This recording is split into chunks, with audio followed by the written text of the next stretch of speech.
আসসালামু আলাইকুম প্রিয় দিনী বোনেরা। আজকে আমরা পড়ব জীবন যদি হতো নারী সাহাবীর মতো বইয়ের চতুর্থ অধ্যায়, সবুজ হৃদয়। হৃদয় কখনো প্রেমে পড়ে, উদ্বেলিত হয় ভালোবাসায়। হৃদয় কখনো ব্যাকুল হয়ে ওঠে, জাগ্রত হয় গভীর ব্যথায়। দিনের আলোয় আলোকিত হৃদয় চায় না নিচে নামতে। এ হৃদয় হারাম থেকে বিরত থাকতে চায়, নিজেকে রাখতে চায় পবিত্র। কিছু মানুষের হৃদয়গুলো সবুজ শ্যামল, সেই সব হৃদয়ে হারাম কিছু আঘাত হানতে পারে না। আমাদের গল্পটা এমন হৃদয় নিয়েই, দুটি পবিত্র হৃদয়ের ভালোবাসার গল্প। তারা উভয়েই এক বাড়িতে বেড়ে উঠেছে। ছেলের সাথে মেয়ের বাবার আত্মীয়তা ছিল। হালাল পন্থায় স্বপ্ন পূরণের এক তীব্র আকাঙ্ক্ষা মনে বয়ে নিয়ে বেড়াচ্ছিল ছেলেটা। আর সেই মেয়েটা অনুগ্রহে ভরপুর গৃহে শান্ত মনে বিচরণ করত সে। তাই দেখে উজ্জ্বল হতো বাবার মুখ। নরম পায়ে ফেলে সে এগিয়ে যেত বাবার দিকে। প্রজাপতির মতো উড়ে উড়ে বাবার পবিত্র হাতে চুম্বন করত। বাবাও তাকে জড়িয়ে ধরে উত্তম দোয়া করে দিতেন। সে বাবার অনুগত। বাবাও তার প্রতি খুব খুশি, প্রচণ্ড ভালোবাসেন মেয়েকে। তাই তো তাকে মা বলে ডাকেন। মেয়ের বয়স 18-র কাছাকাছি। কি সুন্দর মেয়েটা! আমরা কি জানি সেই মেয়েটিকে? মেয়েটি ফাতিমা রাজিয়াল্লাহু আনহা, প্রিয় নবীজির কন্যা। রাসূলুল্লাহ সাল্লাল্লাহু আলাইহি ওয়াসাল্লামের কাছে তার জন্য একের পর এক প্রস্তাব আসে। আবু বকর এলেন, উমর এলেন। রাসূল সাল্লাল্লাহু আলাইহি ওয়াসাল্লাম তাদের ফিরিয়ে দেন বিনয়ের সাথে। হয়তো কন্যার জন্য উপযুক্ত ব্যক্তিটিকে তিনি ভেবে রেখেছেন। সেই উপযুক্ত ব্যক্তিটি আর কেউ নন, আলী রাজিয়াল্লাহু আনহু, নবীজির চাচাতো ভাই। আলী দূর থেকে দেখে যেতেন সব। হৃদকম্পন বেড়ে যেত তার। একবার মনকে ধরে রাখছেন, তো আরেকবার তা বিদ্রোহ করে বসছে।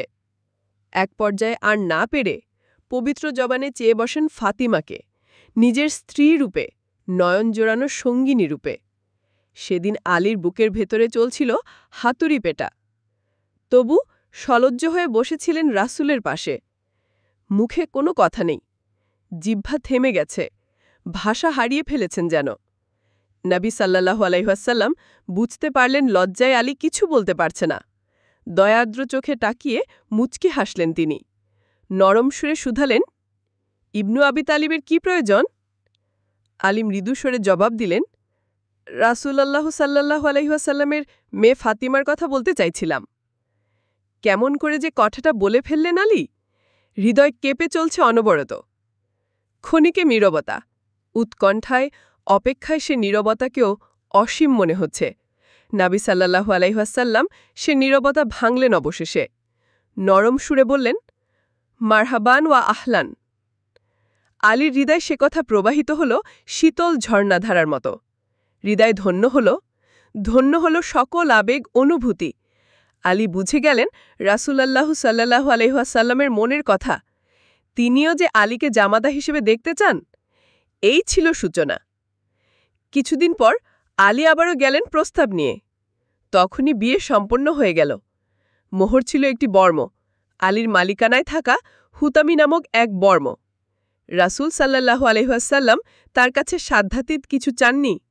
অনুষ্ঠানও করেননি গোটা শহর আলোকিত করে। ফাতিমাও পরেননি হীরক খচিত ঝলমলে পোশাক।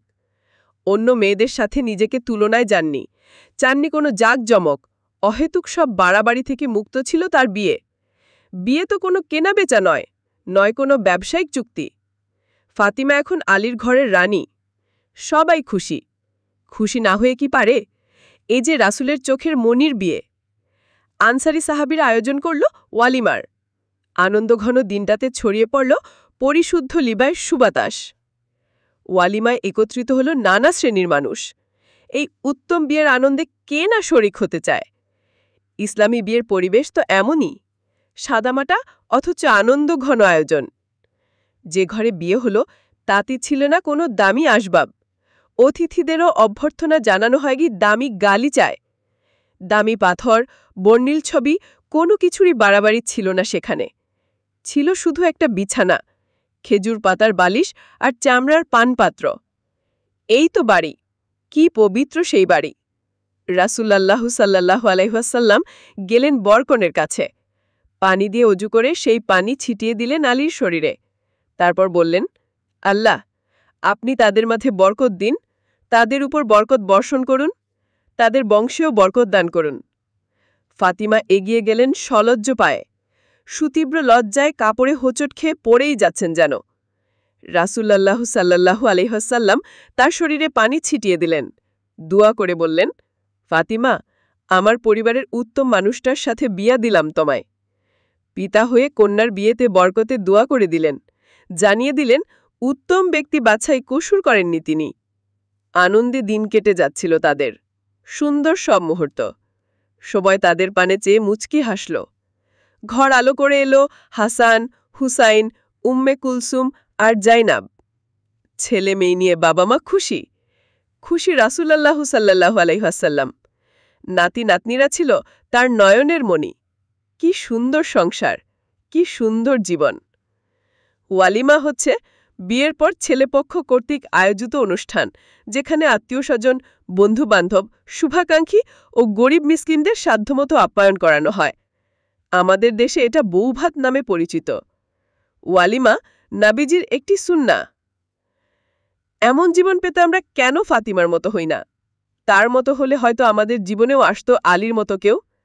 ফাতিমার মতো লজ্জাশীল, পিতার অনুগত আর ইমানদার হলে তবেই না আমরা আলীর মতো কাউকে জীবনে পাব। আমাদের হৃদয় হোক সবুজ কুড়ির মতো, যা কেবল হালালের স্পর্শেই বেড়ে উঠবে। সমস্ত জঞ্জাল আর নোংরাকে এড়িয়ে আমরা হব ফাতিমার মতো। তো প্রিয় দিনী বোনেরা, আজকের জন্য এই পর্যন্তই। দেখা হচ্ছে পরবর্তী অধ্যায়ে ইনশাআল্লাহ। আর অবশ্যই ভিডিওটি কেমন লেগেছে কমেন্ট করে জানাবেন এবং শেয়ার করে বন্ধুদের মাঝে ছড়িয়ে দেবেন ইনশাআল্লাহ। আমাদের জন্য দোয়া করবেন এবং পরবর্তী অধ্যায়ের জন্য আমাদের সাথেই থাকুন এবং চোখ রাখুন আমাদের ইউটিউব চ্যানেল হালাল গাইডে। আসসালামু আলাইকুম।